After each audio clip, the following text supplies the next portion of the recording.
He has a problem. Now, it was just 39 laps since his last stop. So is it mechanical? Is it fuel? Whatever it is, it sent Ribeiro around him and into the lead. I'll tell you who's loving this the most right now is Greg Moore, because when these guys are battling back there like this, you see he's just gradually pulling out a little bit of space every time. The more they're fighting over him, the bigger advantage it gives him. But of course, he has traffic that he has to be concerned with. And he's beginning to close down on some of it. Boy, look at him back and forth. Whoa! Well, that weaving, if you like, you see him snaking down there. They're just trying to protect their position and trying to break the toe a little bit so those guys don't get up underneath them under braking. Hunter Jr. up on Bozell. Inside Bozell. Bozell makes one move. Hunter Jr. has to move behind. Oh, Bozell locks it up. Locks it up, gets up there high in the gray. He was trying to keep him behind him. He was fighting for that spot, and consequently, he loses 3 or 4 spots. So Unser Jr. puts the pressure on. Bozell reacts to it. Gets it high in 1. Jr. goes past. Here it is again, Danny. Yeah, you see they're coming down. Al's just on the inside. Bozell knows he's got to go in there. He's already moved one time.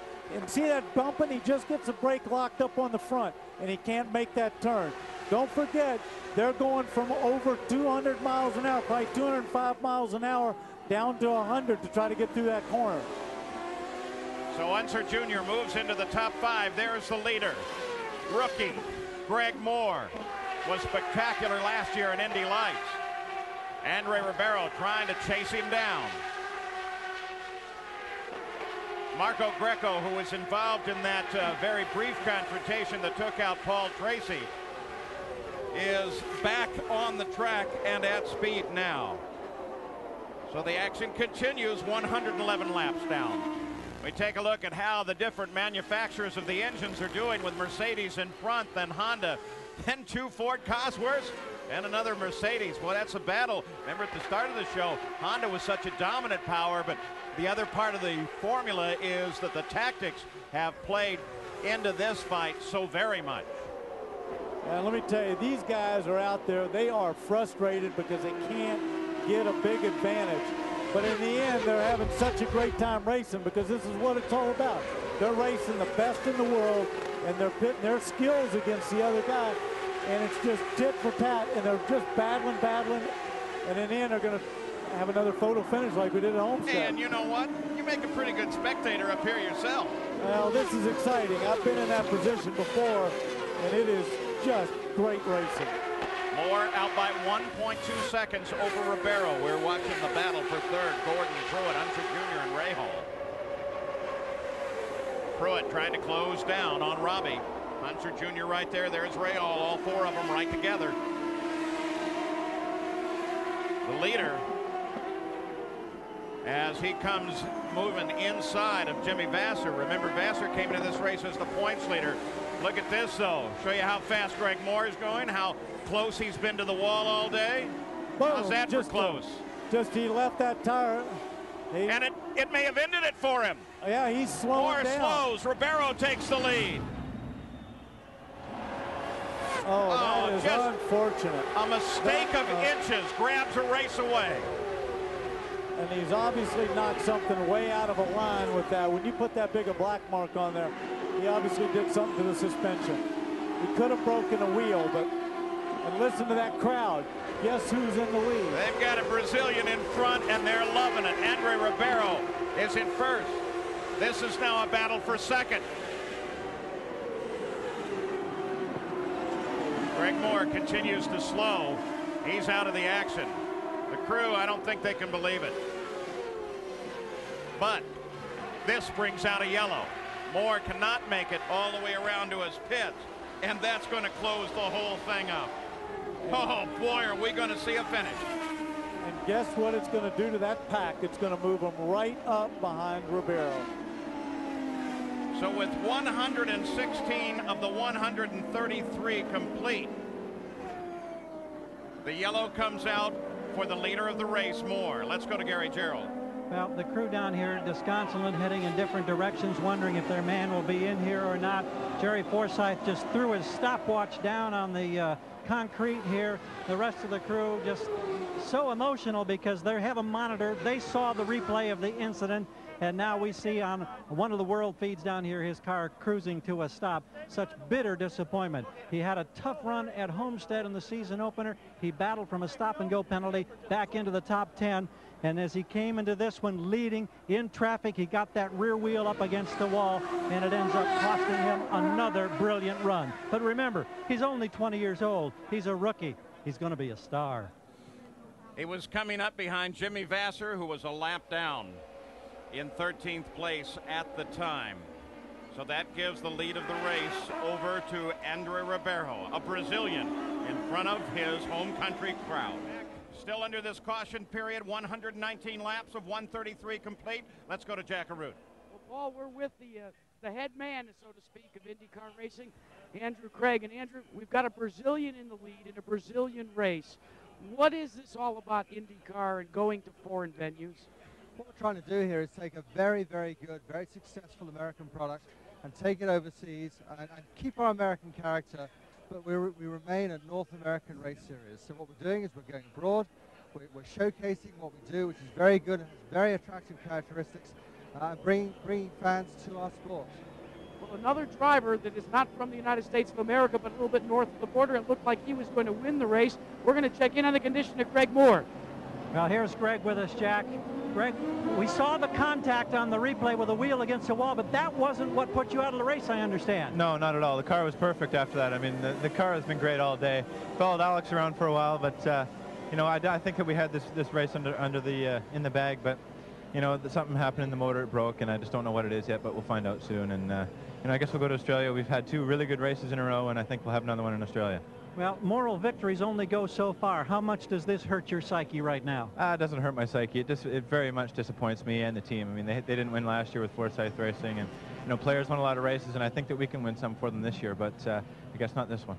Thanks, Greg. Thank you. Paul? I don't think he has any idea how great those 2 races were for him. They're getting ready to come back to green flag. It is Ribeiro, followed by Gordon, followed by Unser Jr., and yes, you're right, Honda, followed by Ford Cosworth, followed by Mercedes-Benz. Fascinating little battle here at the front of the field. When they come back, should be a sprint to the finish. The crews are done. It's now up to the guy in the cockpit. And let's not forget, we got some Firestone, some Goodyears tossed in there. We got some great combination. And here we're about ready to go. We're going to see a great race. Ribeiro brings the field back. He, of course, sitting on Firestone tires. Robbie Gordon right behind him. And boy, he got it totally sideways coming back. Yes, but it's not bad. Don't forget, you can't get quite the temperature in the tires as you can when you're racing. But look at Al Jr.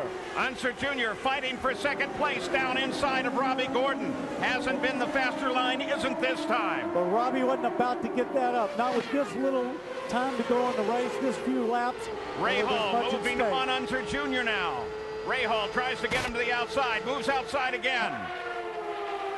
The same time, Pruitt comes up inside of Ray Hall. Top 5 all right together. You know, with all this great racing, you know what it's doing? It's letting Andre Ribeiro head off into the sunset. Look at the gap he's already got. Those guys are going to fight over each other, and they're going to lose touch with Ribeiro. Another pass down the front straight for Ribeiro to the cheers of the crowd here. Unser Jr. tries to get second. Ray Hall tries to take it with Pruitt. Pruitt's around. So Scott Pruitt into 4th. Tire comparison there? I don't really know at this stage of the race, you know, what they've got on, if they got a few more laps on it. I think right now we're just seeing all great racing, good handling cars, good tires. Everybody's just like we were at Homestead. At the end of the race, it's all coming down to what's being done on the track. Andre Ribeiro pulling further and further away, leads by 2.3 seconds. The crowd loving it. But look at this battle here. Whoa, Pruitt moves to the inside. Ray Hall tries to battle with him, get the position back. And that inside line, if you can hold it, is still better. And look, Bobby went to the outside. and Christian Fittipaldi's just gotten by him. In 6th place, Christian was coming onto the straight, but now Christian, who remember started all the way in the back as he charges up through the field through the entire race, and now is battling for the top 5. 123 laps complete, 10 to go. We'll be with you all the way to the checkered flag.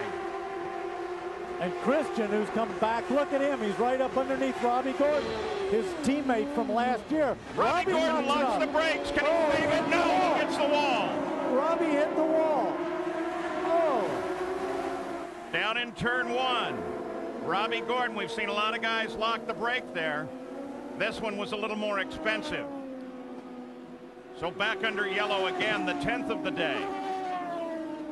Oh, he's got to be so disappointed. He's in there fighting for a spot.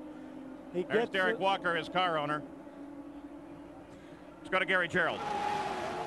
Derek Walker talking with part of his crew, his wife, the rest of the team watching a monitor here.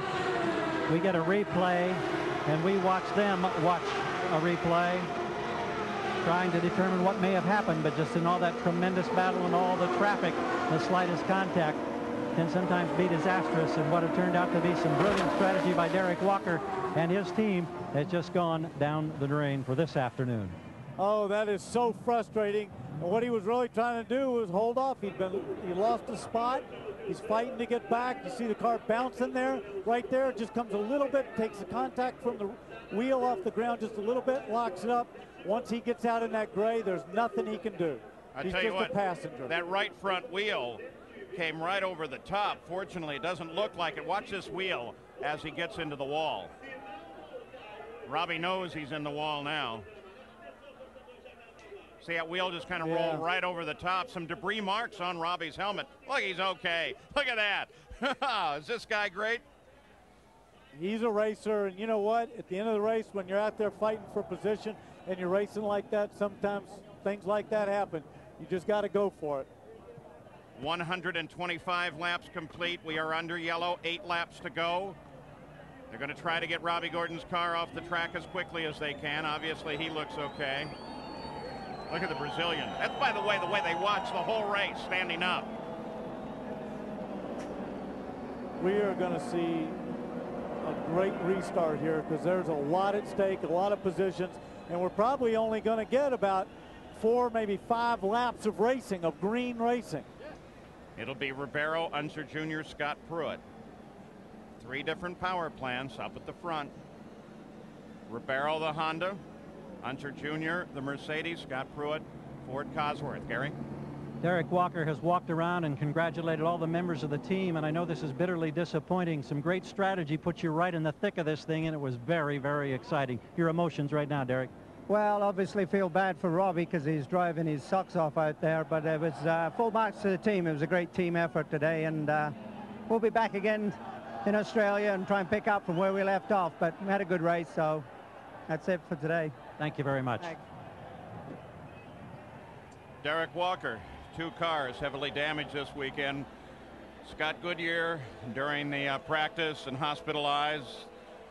And, of course, Robbie Gordon's just now. Well, we were hoping to go all the way to the green flag without interruption, but 126 laps complete. Like Danny says, maybe about 4-lap run to the finish under green. All right, here's the situation. You look at the way they're lined up. That's it right there. That's the battle. 5 to go right now.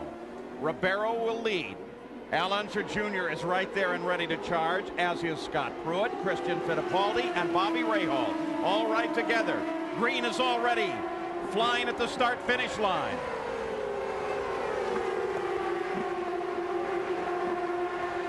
Top 4 together. Remember that red car, Christian Fittipaldi, moved from the last row to the position he's in now.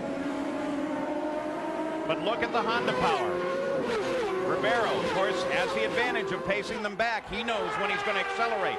That gives him an advantage. Pruitt beginning to challenge on Unser Jr. Pruitt moves to the outside of Unser Jr. Nope. I think Andre White might have one other thing going for him, too. He's Brazilian. He's in front of his home crowd, and his adrenaline is going crazy right now. He's going to drive 5 of the fastest laps you've ever seen. And listen to that crowd when they come by here.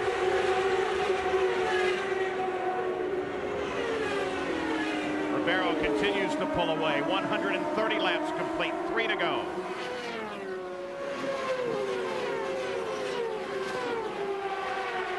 There's Ribeiro.